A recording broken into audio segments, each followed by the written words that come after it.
I'm Amy Stallings, and I'm an amateur historical costumer. My wardrobe contains items ranging from the Elizabethan period through the 1950s. I got into historic costuming from a number of different angles, which all converged rather beautifully. I'm a historian by profession.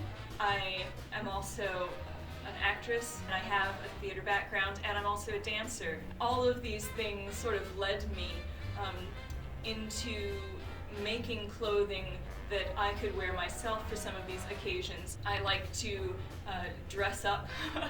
I like to be able to show my students physically what kinds of attire they might expect the people that we're discussing in class to be wearing. One of the things you do as an actress is decide how your character is going to sort of inhabit the world. Is there a special way that they walk and move, and how do they dress?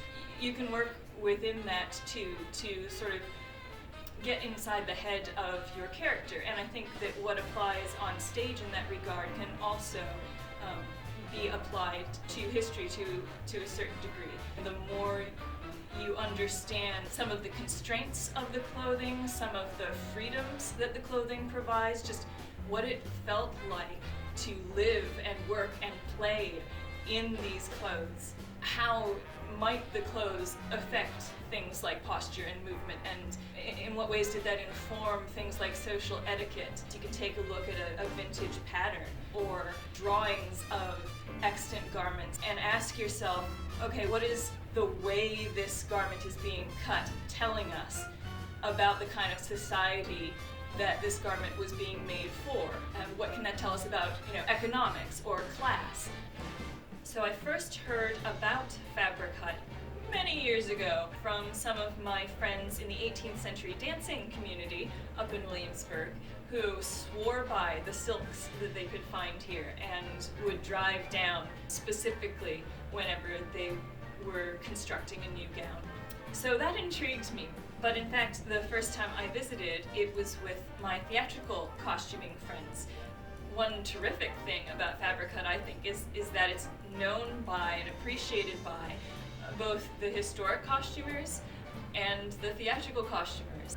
And once I had visited, I had to agree with everything I had heard from my friends about the variety and the quality that you can find here.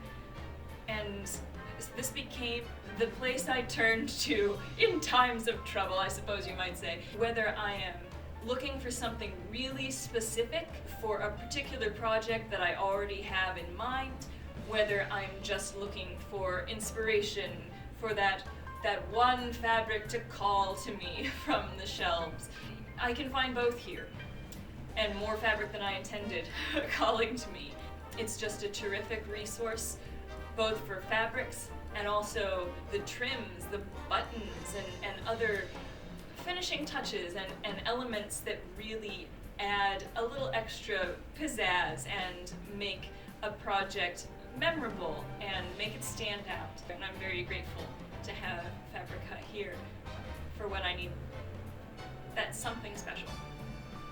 If you'd like to see more of my work, you can find me on Instagram at Janeite06. That's JANEITE 06.